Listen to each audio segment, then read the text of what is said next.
फिल्मी चिड़िया presence parasite, जिसकी IMDb रेटिंग 8.5 है। ये साल 2019 में आई एक कोरियन फिल्म है जिसने ऑस्कर अवार्ड भी जीता है। तो फिल्म की शुरुआत में हमको फिल्म का मुख्य किरदार किवू दिखाया जाता है। किवू एक बहुत ही गरीब परिवार से है। किवू अपनी फैमिली के साथ एक अपार्टमेंट के छोटे से बेसमेंट में रहता है। किवू की फैमिली में उसके मॉम डैड और एक बहन भी है जिसका नाम की जंग है। और इनके परिवार की घर की स्थिति इतनी ज्यादा खराब है कि ये खुद का इंटरनेट कनेक्शन तक नहीं खरीद सकते और ये लोग अपने घर के आसपास मिलने वाले वाईफाई कनेक्शन को हैक करके इस्तेमाल करते हैं, फिर चाहे वाईफाई का कनेक्शन उनको बाथरूम में ही क्यों ना मिले। और गरीबी इतनी ज्यादा है कि इनका परिवार हमेशा किसी न किसी काम की तलाश में ही रहता है कि तभी एक दिन उनके घर पर मिन आता है। मिन कीवू का एक बहुत ही अच्छा दोस्त है और मिन कीवू से कहता है कि मेरे दादाजी ने तुम्हारे लिए एक बक्सा भेजा है। इस बक्से के अंदर एक पत्थर होता है। इस पत्थर की एक खासियत होती है, ये जिसके भी घर में जाता है उसके घर में खुशहाली आती है और सबकी तरक्की होती है। और ये पत्थर बहुत ही ज्यादा सुंदर होता है और सभी को बहुत पसंद आता है। जिसके बाद कीवू मिन के साथ ही बाहर चला जाता है और वो लोग कुछ ड्रिंक्स लेते हैं और आपस में बातचीत करते हैं। तभी कीवू मिन को बताता है कि उनके परिवार के हालात बहुत ही ज्यादा खराब चल रहे हैं और उनके पास कोई काम भी नहीं है। तब मिन कीवो को एक लड़की की पिक्चर दिखाता है और बताता है कि इस लड़की का नाम पार्क दहाय है और मिन इसी लड़की को इंग्लिश की ट्यूशन देने रोज उसके घर जाता है। और ये लोग बहुत ही ज्यादा अमीर हैं, तो पढ़ाने का पैसा भी बहुत अच्छा मिलता है और साथ ही मुझे दहाय पसंद भी है, पर मुझे अपना आगे का करियर भी देखना है, इसलिए आगे की पढ़ाई के लिए मैं आउट ऑफ कंट्री जा रहा हूँ। पर मैं नहीं चाहता कि मेरे पीछे से कोई और अनजान शख्स दहाय को पढ़ाए या उसके नजदीक भी जाए। पर तुम मेरे एक अच्छे दोस्त हो तो मैं तुम पर भरोसा कर सकता हूँ। तुम मेरे लिए दहाय के ट्यूटर बन जाओ और मेरे वापस लौटने तक उसका ध्यान रखना। तो कीवू कहता है कि मैं ये कर तो सकता हूँ, पर मेरे पास तो कॉलेज की डिग्री ही नहीं है, क्या वो मेरी कॉलेज की डिग्री नहीं देखेंगे। दरअसल कीवू गरीबी के कारण कभी भी कॉलेज नहीं जा सका, पर उसका सपना है कि वो बाकी सबकी तरह एक दिन कॉलेज जाए। तो मिन कीवू को आइडिया देता है कि तुम्हारी बहन डॉक्यूमेंट्स और फोटो एडिटिंग में बहुत अच्छी है, तुम उसको बोलो, वो तुम्हारे लिए एक फर्जी कॉलेज की डिग्री तैयार कर देगी। और अगर मैं तुम्हें रिकमेंड कर दूंगा तो दहाई की माँ यानी कि मिसेस पार्क बहुत ही ज्यादा सीधी हैं, वो तुम्हारी डिग्री चेक भी नहीं करवाएंगी कभी। और कीवू की बहन कीवू के कहने पर एक कॉलेज की फर्जी डिग्री तैयार भी कर देती है और कोई इसका अंतर भी नहीं पता लगा पाता कि ये फर्जी है कि असली है। जिसके बाद कीवू ट्यूटर के लिए इंटरव्यू देने के लिए दिए हुए एड्रेस पर पहुंचता है, जहां पर उनकी मेड दरवाजा खोलती है और कीवू को अंदर बुलाती हैं। और ये घर इतना ज्यादा सुंदर होता है कि कीवू उसे बस देखता ही रह जाता है। और ये घर पार्क फैमिली का होता है, जहाँ पे मिस्टर एंड मिसेस पार्क और उनके 2 बच्चे रहते हैं। और यहाँ पर कीवू मिसेस पार्क से मिलता है। मिसेस पार्क 2-4 सवाल पूछती है कीवू से और वो कहती है कि क्योंकि तुम्हें मिन ने भेजा है तो मैं तुम्हें रख लूंगी, मगर उससे पहले मैं तुम्हारे पढ़ाने का तरीका एक बार देखना चाहूंगी, तो मैं भी क्लास में बैठूंगी। जिसके बाद दहाई को दिखाया जाता है। ये वही लड़की है जिसको पहले मिन पढ़ाया करता था और अब उसे कीवू पढ़ा रहा है। जिसके बाद कीवू दहाई से पढ़ाई को लेके कुछ ऐसी बातें करता है जो मिसेस पार्क को बहुत ज्यादा पसंद आती है और वो इम्प्रेस हो जाती है और वो तुरंत ही कीवू को नौकरी पर रख लेती है। और वहाँ से जाते समय कीवू को एक पेंटिंग नजर आती है जिसकी वो तारीफ भी करता है, जिस पर मिसेस पार्क बताती है कि ये उनके छोटे बच्चे की पेंटिंग है और उसी के लिए उन्हें एक आर्ट टीचर की भी जरूरत है। तो कीवू सोचता है कि क्यों ना मैं अपनी बहन को आर्ट टीचर के रूप में यहाँ पर लगा दूं और वो मिसेस पार्क को कीजंग के बारे में बताता है, मगर वो ये नहीं बताता कि वो उसी की बहन है। और वो कीजंग की तारीफ भी करता है और वो बोलता है कि वो एक बहुत ही टैलेंटेड आर्ट टीचर है, मगर उसकी फीस बहुत ही ज्यादा है। जिसपे मिसेस पार्क बोलती है कि कोई बात नहीं, आप उसे बुला लाना। और अगले ही दिन वो कीजंग को लेके मिसेस पार्क के घर आता है और फिर मिसेस पार्क कीजंग को अपने छोटे बेटे से मिलाती है। तो फिर कीजंग उन्हें थोड़ी देर के लिए अकेला छोड़ने के लिए कहती है। और जब कुछ देर के बाद मिसेस पार्क वापस आती हैं तो कीजंग उनके बेटे की बनाई पेंटिंग उन्हें दिखाती है और कहती है कि मैं एक आर्ट टीचर के साथ साथ एक साइकोलॉजिस्ट भी हूँ, इसलिए इस पेंटिंग में जो मैं देख सकती हूँ वो कोई और नहीं देख सकता। और आपकी बेटे की पेंटिंग को देखकर ऐसा लगता है कि उसमें स्किज़ोफ्रेनिया जो कि एक दिमागी बीमारी है उसके लक्षण हैं और उसे एक आर्ट टीचर के साथ साथ एक साइकोलॉजिस्ट की भी जरूरत है जो उसे रिकवर कर सके, और ये काम आपके लिए मैं कर सकती हूँ। और कीजंग की ये बात सुनते ही मिसेस पार्क कीजंग को अपने बेटे के आर्ट टीचर के रूप में तुरंत ही रख लेती हैं और उसी वक्त वहाँ पर मिस्टर पार्क भी आ जाते हैं और वो भी अपने बेटे के नए आर्ट टीचर से वहाँ पे मिलते हैं। और वो कीजंग को कहते हैं कि रात बहुत हो गई है तो आपको हमारा ड्राइवर आपके घर ड्रॉप कर देगा। कीजंग ड्राइवर को कहती है कि मुझे सेंट्रल रेलवे स्टेशन पे ड्रॉप कर देना।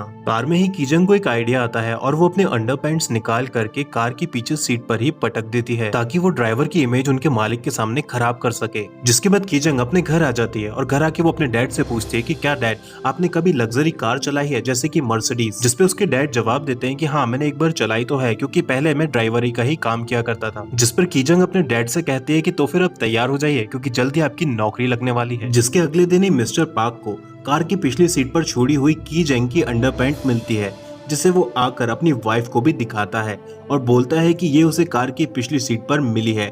इसका मतलब तो यही है कि ड्राइवर ने अपनी कार की पिछली सीट पर किसी लड़की के साथ सेक्स करा है। उसे ये सब करना ही था तो वो ये सब आगे की अपनी सीट पर भी तो कर सकता था, पर उसने सब पीछे मेरी ही सीट पर करना था। तब मिस्टर पार्क अपनी वाइफ को उनके बेटे की आर्ट टीचर की जेंग से पूछने को कहते हैं, क्योंकि पिछले दिन आखिरी बार वही कार में गई थी। जिसके बाद मिसेस पार्क की जेंग से जब पूछती है तो वो बताती है कि वो तो स्टेशन पर ही कार से उतर गई थी और उनका ड्राइवर तो बहुत ही रिस्पेक्ट से उनसे बात कर रहा था। अब चूंकि मिसेस पार्क बहुत ही सीधी है तो वो इतना सुनकर ही की जेंग की बातों से संतुष्ट हो जाती है और तभी की जेंग मिसेस पार्क को उनके अंकल के ड्राइवर के बारे में बताती हैं, जो कि बहुत ही प्रोफेशनल है और साथ ही बुजुर्ग भी हैं, तो उनके साथ ऐसी चीजें होने का सवाल ही नहीं उठता। जिस पर एक बार फिर मिसेस पार्क की जेंग की बातों में आ जाती हैं और उस ड्राइवर को भेजने को कहती हैं, जिसके अगले ही दिन वो बुजुर्ग ड्राइवर यानी कि की जेंग के पिता मिस्टर पार्क के ऑफिस में उनसे मिलने के लिए जाते हैं, जहां मिस्टर पार्क उस ड्राइवर को भी नौकरी पर रख लेते हैं। और अब उनकी नजर थी पार्क फैमिली के घर में काम करने वाली मेड पर, जिसको हटाकर अब वो अपनी माँ को उनकी जगह पर लाना चाहते थे। लेकिन उस मेड को हटा पाना इतना आसान नहीं था, क्योंकि इस घर को आर्किटेक्ट नामगुम ने बनाया था और जब ये घर बना था तब से ही ये मेड इस घर में है। और जब नामगुम ने ये घर बेचा तो अगले मालिक यानी कि पार्क फैमिली ने भी इन्हें ही मेड रखा, जिसका मतलब ये हुआ कि उस मेड को हटाने के लिए अब इन्हें कोई ठोस कारण चाहिए होगा। जिसके अगले दिन जब किवू दहाई को ट्यूशन पढ़ाने जाता है तो दहाई किवू को कहती है कि उसे पीच खाना है, पर इस घर में पीच नहीं आता क्योंकि उसकी मेड को पीच के छिलके पे जो पाउडर होता है उससे एलर्जी है। और ये एलर्जी छोटी मोटी नहीं है, बल्कि इतनी खतरनाक है कि अगर पीच उनको जरा सा छू भी जाए तो उससे मेड की जान पर भी बन सकती है। और इस बात का पता चलते ही कीवू और उसकी फैमिली मिलकर उस मेड को हटाने का एक प्लान बनाते हैं, जिसके अगले सीन में दिखाया जाता है कि कीवू पीच के छिलके से पाउडर उतार लेता है और उस पाउडर को मेड पर डाल देता है, जिसके बाद मेड की हालत बहुत खराब होने लग जाती है और वो डॉक्टर को दिखाने हॉस्पिटल जाती है। तभी वहाँ कीवू के पिता भी पहुंच जाते हैं और वो अपने पीछे बैठी मेड की हॉस्पिटल में ही पिक्चर ले लेते हैं और वही पिक्चर वो जाकर मिसेस पार्क को दिखाते हैं और कहते हैं कि मैं अपने काम से हॉस्पिटल गया था और वहीं मैं अपनी एक सेल्फी ले रहा था कि फ्रेम में पीछे बैठी मुझे आपकी मेड नजर आई। वो किसी से जोर जोर से बात कर रही थी और वो कह रही थी कि उसे टीबी हो गई है। तो मुझे लगा कि ये बात मुझे आपको बताना बहुत ही जरूरी है, क्योंकि आपके घर में छोटे छोटे बच्चे भी हैं, कहीं कोई अनहोनी ना हो जाए, इसलिए मैंने ये सब आपको पहले ही बता दिया। और जैसा कि हम सब जानते हैं कि मिसेस पार्क बहुत ही सीधी है, तो वो ड्राइवर की कही ये बात भी बिना शिनाख्त करे ही मान लेती है। और जब ड्राइवर मिसेस पार्क को लेकर घर पहुंचने ही वाला होता है तो वो की जेंग को मैसेज कर देता है। तभी की जेंग अपने बैग में रखा पीच पाउडर निकाल करके मेड पे डाल देती है और एक बार फिर से मेड की तबीयत वहीं खराब होने लगती है और वो जोर जोर से खांसने लगती है। तभी पीछे से मिसेस पार्क और ड्राइवर भी आ जाते हैं, जो मेड को इतनी बुरी तरह से खांसते देख लेते हैं और तभी ड्राइवर मेड के डस्टबिन में फेंके हुए टिश्यू पर रेड सॉस डाल देता है और निकाल करके मिसेस पार्क को दिखाता है, जिसे देखकर मिसेस पार्क को यकीन हो जाता है कि उनकी मेड को टीबी है और फिर वो मेड को नौकरी से निकाल देती हैं। जिसके बाद अब पार्क फैमिली को मेड की जरूरत होती है तो उनका ड्राइवर उन्हें एक कंपनी का कार्ड देता है जो हाईली प्रोफेशनल मेड उपलब्ध करवाते हैं, मगर उस कार्ड में फोन नंबर की जेंग का होता है। जिसके बाद मिसेस पार्क उस कंपनी के नंबर पर फोन करके मेड हायर करने की बात करती हैं और फिर यहाँ मेड बनके की जेंग की माँ भी अब पार्क फैमिली में ही आ जाती हैं। जिसके बाद दिखाया जाता है कि पार्क का छोटा बेटा ड्राइवर को जाके सूंघता है और फिर वो जाकर उनकी नई मेड को भी सूंघता है। तो मिसेस पार्क बेटे को बोलती है कि वो ये सब क्या कर रहा है, जिसपे उनका बेटा बोलता है कि मेड और ड्राइवर दोनों में से एक ही जैसी बदबू आती है। तो मिसेस पार्क बेटे को डांटते हुए बोलती है कि तुम की जेंग के पास जाओ, तो उनका बच्चा बोलता है कि उसके पास से भी ऐसी ही बदबू आती है। ये सुनने के बाद जब जेंग घर आते हैं तो वो सब अपने आप को सूंघते हैं और एक दूसरे से पूछते हैं कि आखिर कैसी बदबू आती है हम लोगों में से।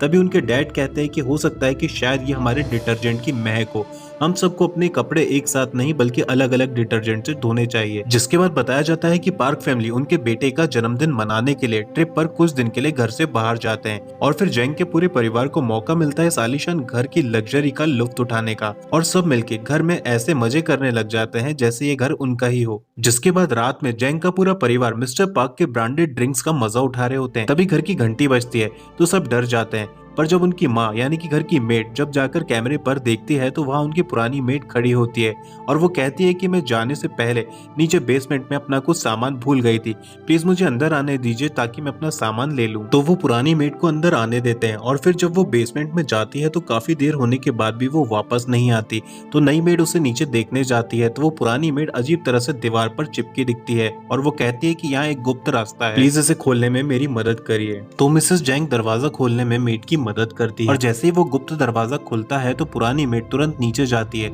जहाँ वो एक आदमी को खाना देती है। दरअसल ये आदमी पुरानी मेड का पति होता है और वो बताती है कि उन लोगों पर बहुत बड़ा कर्जा था जो वो कभी नहीं चुका सकते थे, इसलिए कर्जदारों से छुपने के लिए मेड का पति यहाँ बेसमेंट में रहने लगा था। और वो ये भी बताते हैं कि वो पिछले 4 सालों से इस बेसमेंट में रह रहा है और जब पिछली फैमिली ने ये घर छोड़ा था उसके बाद घर खाली हो गया था, तभी ये यहाँ आकर रहने लगा था। मगर पार्क फैमिली इस गुप्त बेसमेंट के बारे में कुछ भी नहीं जानते। पुरानी मेड अपने पति को रोज खाना दिया करती थी या रात को वो ऊपर जाके चुपके से फ्रिज से खाना निकाल के खा लिया करता था, पर अब पुरानी मेड को गए काफी दिन हो गए थे और गुप्त दरवाजा भी अटक गया था, तो वो बहुत दिनों से यहाँ पर भूखा पड़ा था।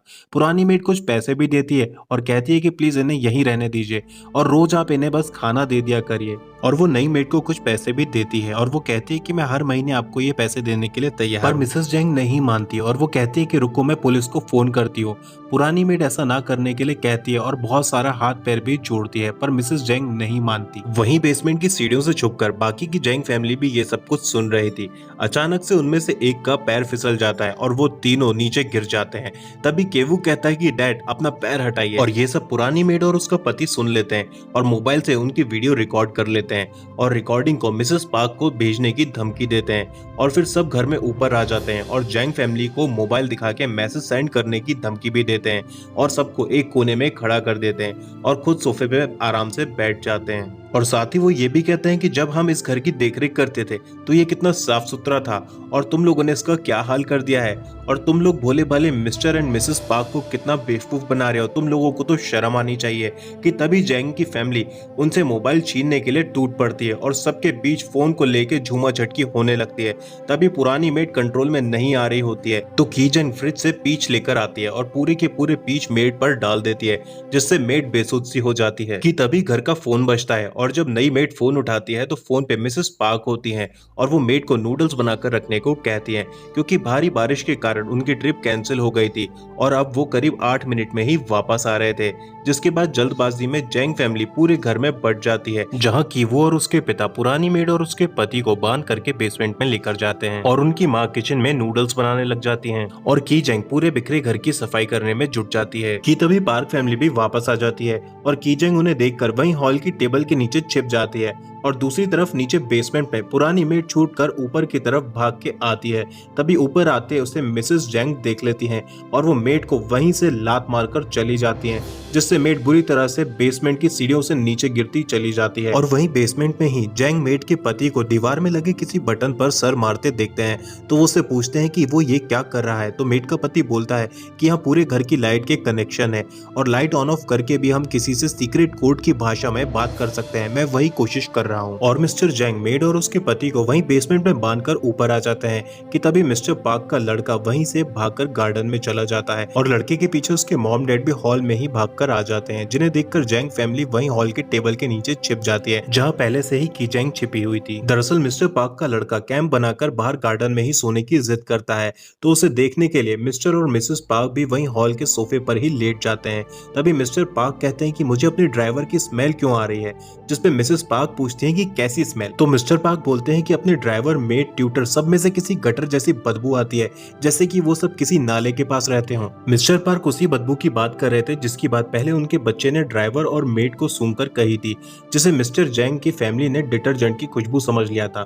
दरअसल वो स्मेल सच में गटर जैसी होती है, क्योंकि जेंग फैमिली जिस घर में रहते हैं वहां से पास ही एक सबवे पड़ता है, जिसे पार करने के बाद ही वो अपने घर पहुंचते थे। और मिस्टर पार्क के मुंह से ऐसी बात सुनकर जेंग फैमिली को बहुत ही बुरा सा लगता है। जिसके बाद जब मिस्टर और मिसेस पार्क जब सो जाते हैं तो मेड सबको जाने के लिए कहती है और वो लोग वहां से निकल जाते हैं। और जब वो लोग अपने घर जाते हैं तो देखते हैं कि भारी बारिश के कारण पास के सबवे से पानी ओवरफ्लो होकर वहां सभी घरों में घुस गया था, और चूंकि इनका घर बेसमेंट में था तो इनका घर बुरी तरह से नाले के इस पानी से भर गया था। और जेंग फैमिली ने अपना कीमती पत्थर और सभी जरूरी सामान लिया और वहां के पास के ऑडिटोरियम में चले गए, जहां उनके इस इलाके के सभी पीड़ित थे। वहीं कीवू अपने पिता से पूछता है कि अब आगे क्या करना है, उस पुरानी मेड और उसके पति को हम कब तक बेसमेंट में रखेंगे, हमें अब कुछ तो करना होगा। कीवू के पिता काफी उदास हैं और वो कीवू से कहते हैं कि अभी के लिए सब छोड़ दो और ऐसे बर्ताव करो जैसे हमें कुछ पता ही नहीं है। तो कीवू पिता से कहता है कि सब कुछ मेरी वजह से हुआ है और अब इसे ठीक भी मैं ही करूंगा, डैड आप टेंशन मत लो। और अगले दिन मिसेस पार्क अब अपने घर में ही अपने बेटे के जन्मदिन की पार्टी रखती हैं और सबको ड्यूटी पर बुलाती हैं। तो वहीं मिसेस पार्क की बेटी दहाई भी अपने ट्यूटर कीवू को पार्टी में इनवाइट करती है। दरअसल अब दहाई और कीवू एक दूसरे को प्यार करने लगे हैं और फिर दिखाया जाता है कि मिसेस पार्क भी पार्टी की तैयारी में जोर शोर से लगी हुई हैं। और जब मिसेस पार्क पार्टी के सामान की शॉपिंग करके जब वापस लौट रही होती हैं तो उनको एक तेज बदबू सी आती है और ये बदबू कोई और नहीं थी बल्कि वही नाले के पानी की बदबू थी जो मिस्टर जैंग के घर में घुस गया था। तो ये बदबू मिस्टर जैंग के पास से ही आ रही होती है। तो मिसेस पार्क अपनी नाक बंद करके कार की विंडो ओपन कर लेती है और ये सब मिस्टर जैंग को अच्छा नहीं लगता। जिसके बाद कि वो दहाई से मिलता है और बोलता है कि मैं अभी नीचे से आता हूँ और फिर वो बेसमेंट में जाता है जहाँ वो देखता है कि पुरानी मेड तो पहले ही मर चुकी थी। दरअसल वो तभी मर चुकी थी जब कीवू की माँ ने उसे लात मारी थी और वो सीढ़ियों से नीचे जाके गिरी थी। कीवू मेड को देख ही रहा होता है कि पीछे से उसका पति आ जाता है जिसने किसी तरह से खुद को खोल लिया था और अब वो कीवू की गर्दन में फंदा डालकर उसे खींचता है और उसे जान से मारने की कोशिश करता है। पर कीवू किसी तरह से बचकर वहां से ऊपर भागता है पर ऊपर के दरवाजे में उसके गले में लगा फंदा फंस जाता है और कीवू वहीं गिर जाता है और पीछे से आके मेड का पति कीवू पर उसी का पत्थर फेंक कर उसे मार देता है। और फिर मेड का पति बाहर जाता है जहाँ पार्टी चल रही होती है। तभी दहाई कीवू को ढूंढते हुए नीचे आ जाती है और फिर बताया जाता है कि मेड का पति चाकू लेकर की जैंग के सीने में घोंप देता है और ये सब खून खराबा देखकर मिस्टर पार्क का लड़का भी बेहोश हो जाता है और मेड का पति हमला करने के बाद भी की जैंग को नहीं छोड़ रहा होता है। तो की जैंग की माँ अपनी बेटी को बचाने के लिए मेड के पति से लड़ती है और वो उसे मार देती है। वहीं दहाई को भी दिखाया जाता है जो कीवू को अपनी पीठ पर उठा करके हॉस्पिटल ले जा रही होती है। वहीं मिस्टर पार्क उनके बेहोश हुए बेटे को हॉस्पिटल लेके चलने को कहते हैं पर उनकी गाड़ी की चाबी पुरानी मेड के पति के नीचे दबी हुई होती है और उसमें से भी गटर की गंध आ रही होती है क्योंकि वो पिछले 4 सालों से नीचे बने गटर से सटे बेसमेंट में ही रहता था। तो मिस्टर पार्क अपनी नाक बंद करके उसके नीचे से चाबी निकाल के अपने बेटे को हॉस्पिटल लेके जाने लगते हैं जबकि वहाँ पर और भी लोग घायल पड़े थे पर वो किसी की परवाह नहीं करते। तो ड्राइवर यानी कि जैंग को ये बहुत ही बुरा लगता है और वो चाकू उठाकर मिस्टर पार्क को वहीं मार देता है और वहाँ से भाग जाता है। और जैंग ऐसा इसलिए करता है क्योंकि उसे मिस्टर पार्क एक स्वार्थी आदमी लगते हैं जिसे गरीबों की जान की कोई परवाह ही नहीं। जिसके बाद अगले सीन में कीवू को हॉस्पिटल में दिखाया जाता है। कीवू की जान बच गई थी पर सर में चोट आने के कारण उसका दिमाग कुछ अजीब तरह से काम करने लग गया था और वो अपनी हंसी को अब कंट्रोल नहीं कर पा रहा था और वो हर जगह बस हंसता ही रहता था। पर उस हादसे के बाद कीवू की बहन की जैंग अब इस दुनिया में नहीं रही और कीवू और उनकी माँ पर कोर्ट में 400 BC का केस भी चलता है पर कोर्ट कीवू की हालत देखकर उन्हें आगे ऐसा ना करने की हिदायत देकर छोड़ देती है। पर कीवू के पिता मिस्टर जैंग अब तक फरार हैं और किसी को भी अब तक उनका कोई पता नहीं चल सका है।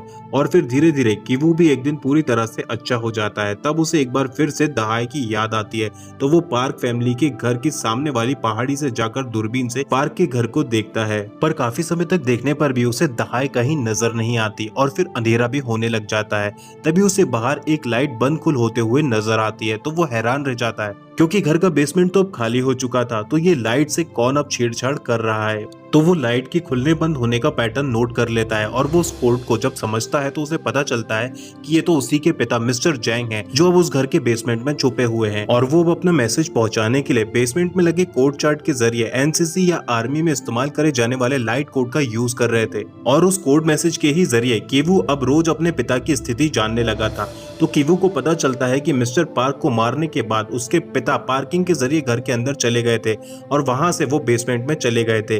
पर अब पार्क फैमिली ने भी घर छोड़ दिया है और उस घर को किसी और ने खरीद लिया है। और वो ये भी बताते हैं कि जब घर में कोई नहीं था तब उन्होंने पुरानी मेड को भी विधि पूर्वक घर के गार्डन में ही दफन कर दिया था और वो रात के समय में बेसमेंट से ऊपर जाकर फ्रिज से खाना निकाल कर भी खा लेते हैं। जिसके बाद कीवू सोचता है कि अब वो पैसा कमाएगा, बहुत सारा पैसा, और एक अमीर आदमी बनेगा और फिर वो उस घर को भी खरीद लेगा ताकि उसके पिता को उस बेसमेंट में ना रहना पड़े और बस वो नीचे बेसमेंट से घर के मालिक बनकर ऊपर घर में आ जाए। पर अभी तो ये सब कुछ कीवू की बस एक सोच मात्र ही है।